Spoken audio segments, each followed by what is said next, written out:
Fisiología del deporte, parte 2. Sistema cardiovascular. Está constituido por el corazón, circuito de distribución de alta presión, vasos de intercambio y circuito de recolección de baja presión. Corazón. El corazón es un órgano muscular hueco. Actúa como una bomba encargada de bombear la sangre por todo el cuerpo. El corazón está ubicado en el centro del tórax, ligeramente hacia la izquierda. Pesa el corazón en mujeres 250 gramos y en varones 300 gramos de estatura promedio. El corazón tiene 4 cavidades, 2 aurículas y 2 ventrículos. La aurícula derecha y el ventrículo derecho. El ventrículo derecho y la aurícula izquierda.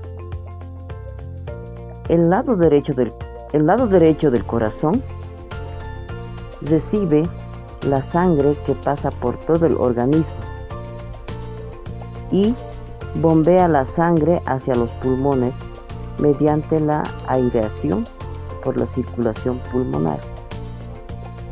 El lado izquierdo o corazón izquierdo realiza las siguientes funciones.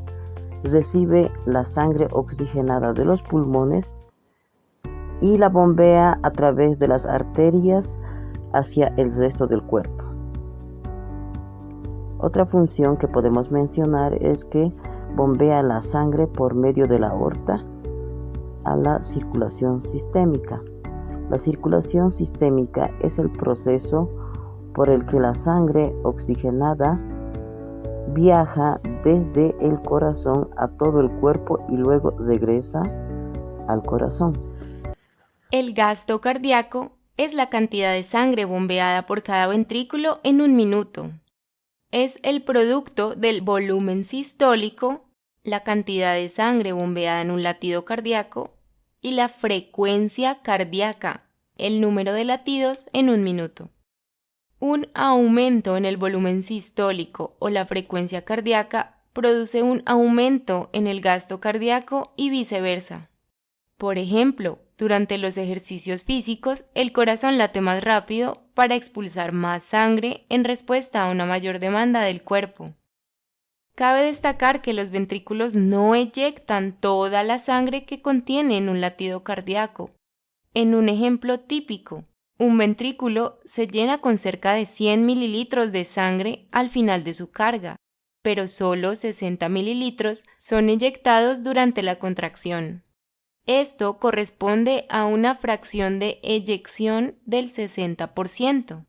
Los 100 mililitros son el volumen telediastólico o VTD. Los 40 mililitros que quedan en el ventrículo después de la contracción son el volumen telesistólico o VTS.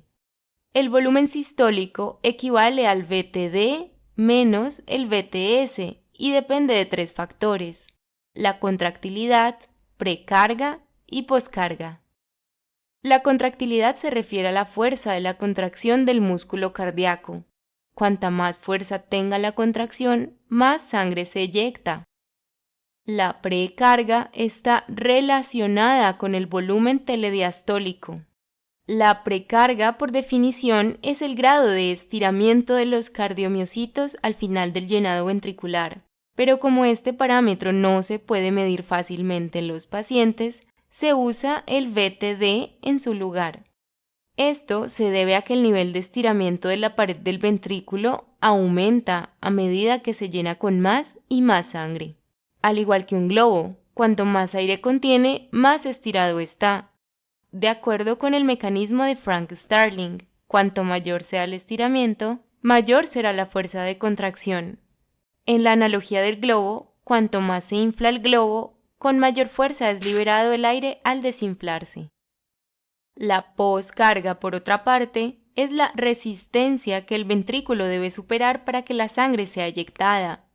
La poscarga incluye 2 componentes principales: presión vascular.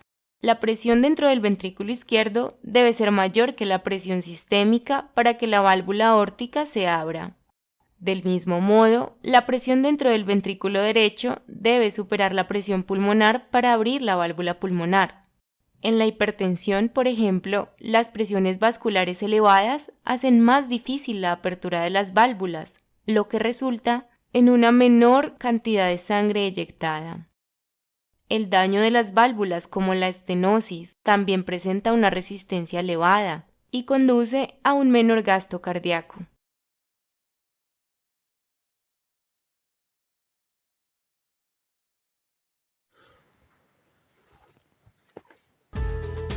Ahora vamos a hablar acerca de los términos de la función cardíaca.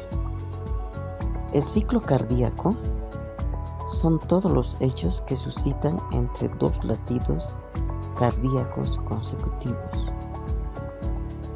Las cámaras del corazón pasan por una fase de relajación, que es la diástole, y una fase de contracción, que es la sístole. En la fase diastólica, esta fase dura más tiempo. Las cámaras se llenan de sangre, es decir, es la del ciclo cardíaco en la que los ventrículos del corazón se contraen y bombean sangre a la circulación sistémica y pulmonar. En la fase sistólica, las cámaras se contraen, expulsan su contenido. Podemos decir, en resumen, que la sístole es la fase del ciclo cardíaco donde los ventrículos se contraen y expulsan sangre hacia el sistema circulatorio. Volumen diastólico final. Es el volumen de sangre que contiene el ventrículo justo antes de la sístole. Volumen sistólico final. Es el volumen de sangre restante que queda justo antes de la contracción. Volumen sistólico. Es la cantidad de sangre bombeada por cada latido durante la fase sistólica. Constituye la diferencia entre el volumen inicial y el volumen restante después de la contracción. Por lo tanto, el volumen sistólico es igual al volumen diastólico final menos el volumen sistólico final. Podemos decir también que se define el volumen sistólico como la cantidad de sangre expulsada por el ventrículo izquierdo durante cada contracción cardíaca. Gasto cardíaco. Es el volumen total de sangre bombeada por los ventrículos en un minuto. Es decir, el producto de la frecuencia cardíaca por el volumen sistólico. En condición de reposo y posición de pie, una persona adulta tiene un volumen sistólico de 60 a 80 ml aproximadamente. Este volumen, multiplicado por la frecuencia cardíaca en reposo, establece un gasto cardíaco de 4.8 a 6.4 litros minuto. Vamos a ver en un video para aclarar acerca del gasto cardíaco. Vasos sanguíneos. Los vasos sanguíneos de mayor presión, musculares y elásticos, llevando la sangre del corazón a las arteriolas. Desde las arteriolas, la sangre pasa a los capilares. Es en los capilares donde se producen los intercambios entre la sangre y los tejidos. La sangre oxigenada es transportada a todos los tejidos mediante las arterias, y una de las mayores arterias que nace en el corazón es la arteria aorta. La sangre con desechos metabólicos abandona los capilares para iniciar el camino de regreso al corazón a través de las vénulas y llegar a los vasos más grandes, las venas. Las venas de mayor tamaño son la vena cava superior y la vena cava inferior. La circulación pulmonar es el flujo que va desde el ventrículo derecho por la arteria pulmonar hacia los pulmones para la oxigenación y vuelve a la aurícula izquierda. La circulación sistémica es el flujo de sangre que va desde el ventrículo izquierdo del corazón por medio de los vasos sanguíneos a todo el organismo y regresa a la aurícula derecha.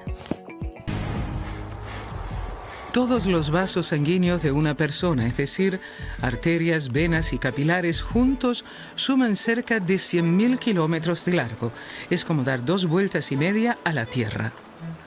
Las arterias transportan sangre rica en oxígeno del corazón a los órganos y tejidos, y las venas transportan sangre pobre en oxígeno al corazón.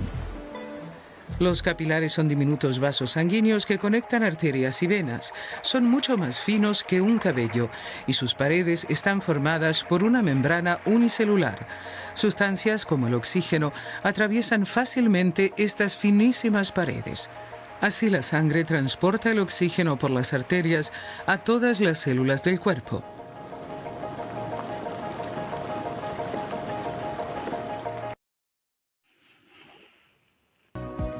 Retorno sanguíneo. La respiración o bomba respiratoria. Cada vez que inspiramos y expiramos, los cambios de presión en las cavidades abdominal y torácica facilitan el retorno sanguíneo al corazón. Cuando se contraen los músculos abdominales y el diafragma, los músculos esqueléticos de las piernas también lo hacen. Bomba muscular. En la respiración y la contracción muscular esquelética, las venas de la zona inmediata se comprimen, como si las exprimieran, y la sangre es empujada hacia arriba en dirección al corazón. Válvulas. Las válvulas existentes en las venas facilitan esta acción, permitiendo que la sangre fluya en una sola dirección, impidiendo el reflujo